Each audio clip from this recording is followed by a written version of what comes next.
Hay un lugar en el Atlántico Norte donde el mar no perdona. Una roca solitaria, azotada por el viento, a más de 30 kilómetros de la costa más cercana. Y hay un hombre subiendo, en silencio, 160 escalones tallados en la piedra, mientras el viento le empuja hacia el vacío.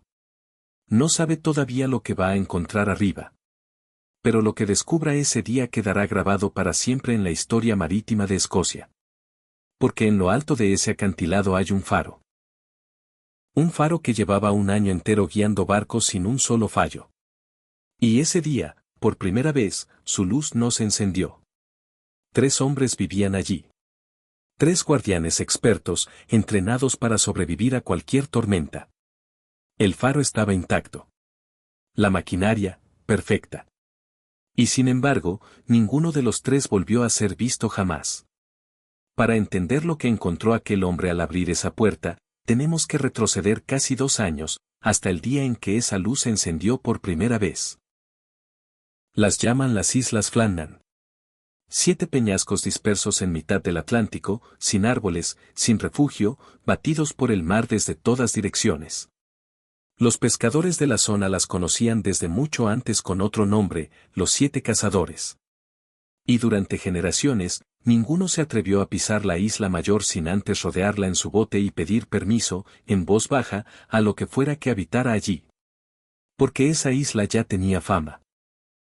Mucho antes de que ocurriera nada extraño, ya se decía que no era un lugar como los demás. En 1899, la ingeniería humana desafió esa reputación. Sobre la roca más alta se levantó un faro de 23 metros, con una torre blanca visible a kilómetros de distancia. Todo el material tuvo que subirse a mano desde el mar, piedra, cristal, maquinaria, combustible.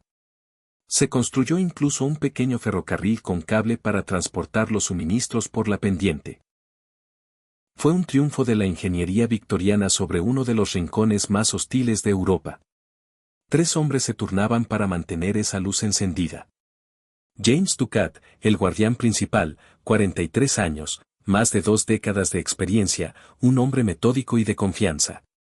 Thomas Marshall, el segundo asistente, encargado de anotar cada día en el libro de registro. Y Donald MacArthur, que cubría temporalmente la baja de un compañero enfermo. Un hombre fuerte, de carácter recio, con cierta fama de no rehuir una pelea cuando la ocasión lo exigía. Cada 6 semanas rotaban con un cuarto guardián, que descansaba en tierra firme, en un pequeño pueblo llamado Breasclete, donde sus familias esperaban su regreso. En diciembre de 1900, los 3 hombres llevaban ya varias semanas en la isla. Era su última rotación antes del descanso. Nadie podía imaginar que sería también la última de sus vidas. A mediados de diciembre, un temporal se cierra sobre las Flannan. El mar golpea la roca con una fuerza que los propios guardianes describirían después, en sus anotaciones oficiales, con una palabra que se repite, intenso. El 13 de diciembre, el libro de registro certifica que el trabajo del día se completó con normalidad. La lámpara limpia. Los depósitos llenos. Todo en orden. Con el tiempo, sin embargo, empezó a circular una versión mucho más inquietante de esas anotaciones. Una historia que hablaba de vientos como nunca se habían visto en 20 años, de un guardián que lloraba sin consuelo, de los 3 hombres rezando juntos mientras la tormenta rugía fuera. Una historia que, como veremos más adelante, esconde una sorpresa que pocos conocen. Lo que sí sabemos con certeza es esto: durante esos días, los 3 hombres estaban completamente aislados. Sin radio, sin teléfono, sin ningún contacto con tierra firme. Solo ellos 3, encerrados en una torre de piedra, mientras el Atlántico entero parecía empeñado en arrancarlos de la roca. ¿Qué le ocurre a la mente humana, cuando el único sonido durante días es el mar golpeando bajo tus pies? El 15 de diciembre de 1900, alguien anota por última vez en ese libro. Es el último día del que existe constancia de que los 3 hombres seguían con vida.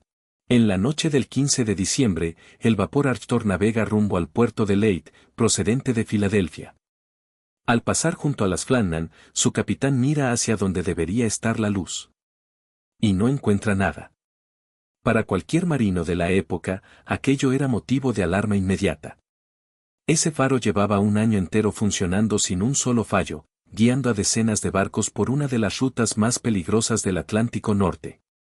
Pero el aviso no llega de inmediato. El propio Arthur sufre un percance al aproximarse a puerto, y el mensaje se retrasa varios días antes de llegar finalmente a la Junta de Faros del Norte de Escocia.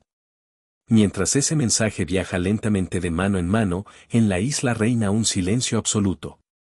Nadie en tierra firme sabe todavía lo que ya ha ocurrido.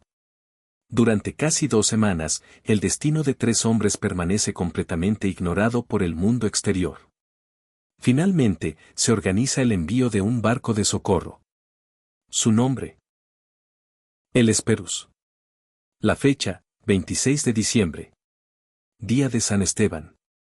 El Hesperus se aproxima a la isla bajo un cielo gris.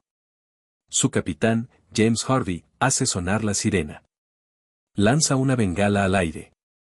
Es la señal habitual para anunciar la llegada del barco de suministro. Silencio.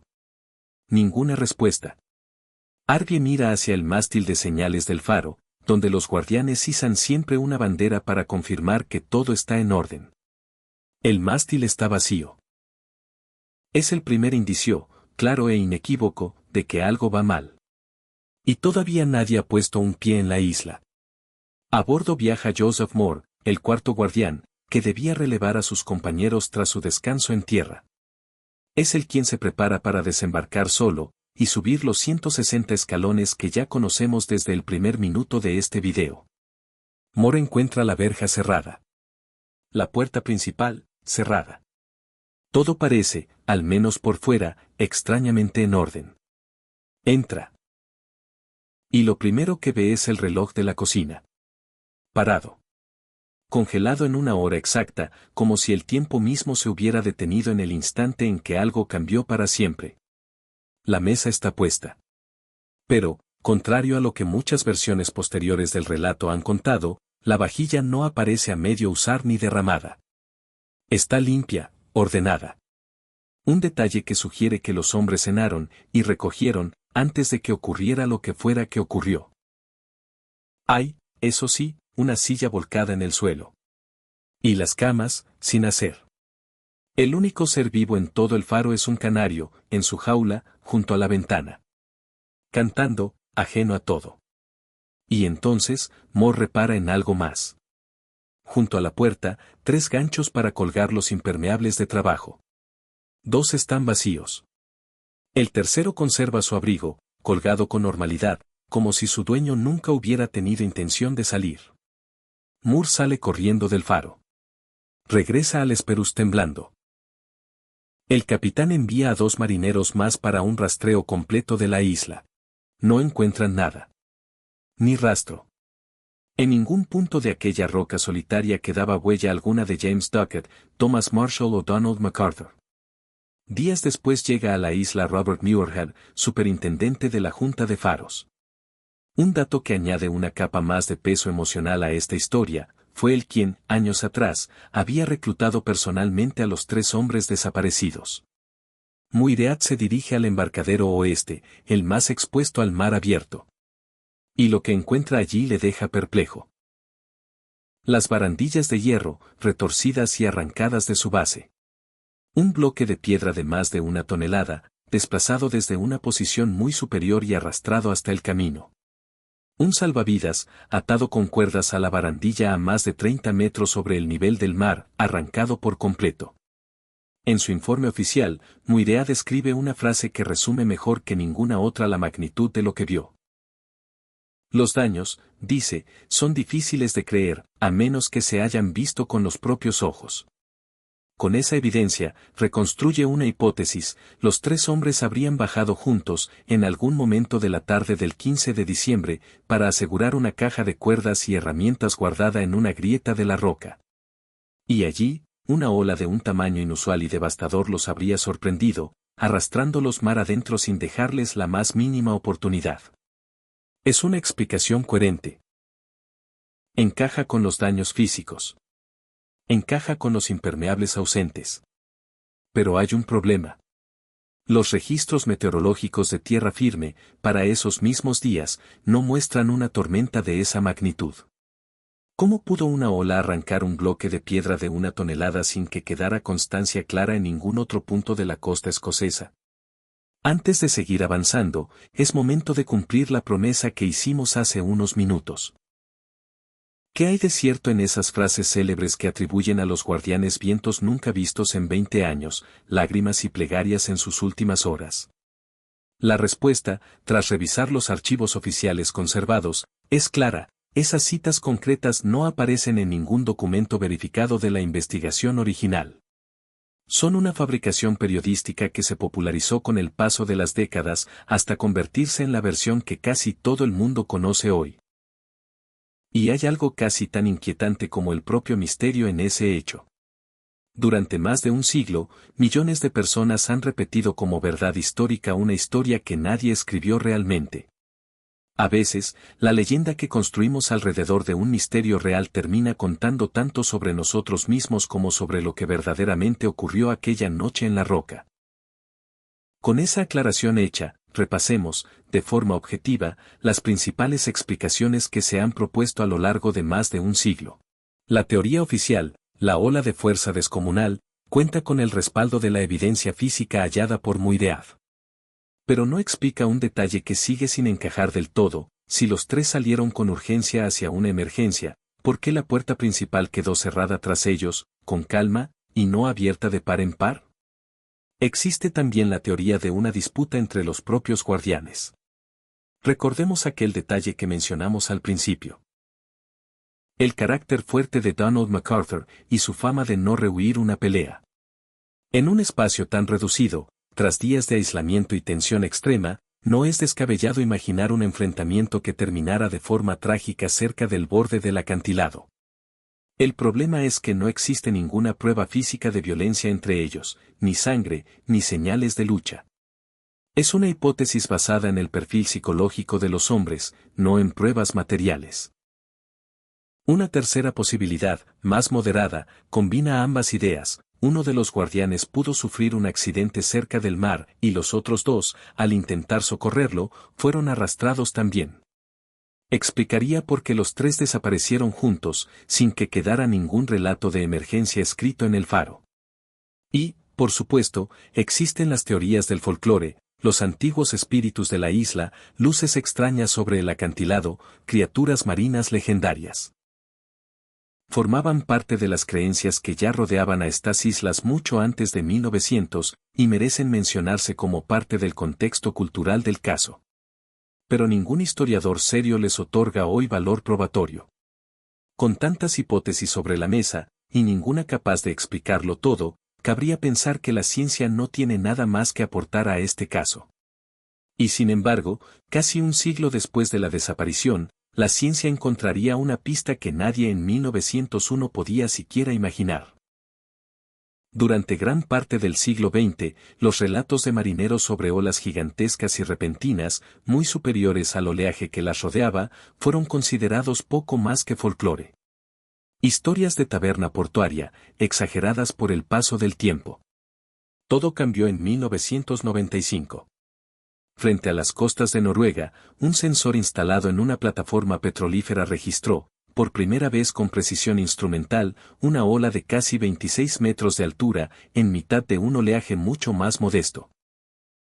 Hoy se la conoce como la ola de Draupner. Y confirmó, de forma científica e irrefutable, que las llamadas olas rebeldes son completamente reales. En 1901, Robert Muirhead no tenía una palabra para describir lo que había visto en el West Landing. Escribió, simplemente, que una ola inusualmente grande había subido por la roca con fuerza irresistible. Casi 100 años después, la ciencia le dio la razón. Pero incluso con esa confirmación, el caso nunca se cierra del todo. La física puede explicar cómo el mar fue capaz de arrancar un bloque de piedra de 1 tonelada. Lo que ninguna ciencia puede reconstruir es lo que ocurrió exactamente dentro de aquel faro en los minutos finales. ¿Por qué salieron los tres juntos? ¿Por qué la puerta quedó cerrada? ¿Qué pensaron, si tuvieron tiempo de pensar algo, en el instante final? En 1912, un poema inmortalizó esta historia y la convirtió en leyenda para siempre. Y en 2018, en el pueblo de Breasclete, se inauguró un monumento en memoria de James Duckett, Thomas Marshall y Donald MacArthur. Una ola de bronce, esculpida sobre piedra, como recordatorio permanente de que detrás de cada misterio hay hombres reales, con familias reales, que nunca volvieron a casa. Hoy el faro sigue en pie, automatizado, sin necesidad de guardianes humanos. Pero su luz continúa encendiéndose cada noche, exactamente en el mismo lugar donde 3 hombres desaparecieron sin dejar rastro. Hemos repasado la evidencia. Hemos separado el mito del hecho documentado. Hemos visto cómo la ciencia, casi un siglo después, confirmó parte de lo que en 1901 solo podía intuirse. Y aún así, la pregunta central de este caso sigue abierta. Cuéntame en los comentarios cuál de las teorías que hemos repasado te parece más convincente. La ola, el conflicto entre los guardianes, o alguna otra explicación que tú mismo hayas imaginado mientras veías este video. Si esta historia te ha mantenido en vilo, hay otro enigma, en otro rincón del mar, que tampoco quiso entregar sus respuestas del todo. Lo tienes justo aquí, en el siguiente documental. Y si quieres seguir descubriendo casos reales como este, cada semana, ya sabes lo que tienes que hacer, suscríbete. Porque en algún lugar de esas aguas frías del Atlántico Norte, sigue esperando la única voz que realmente podría contarnos qué ocurrió aquella tarde de diciembre. Y esa voz, hasta hoy, jamás ha respondido.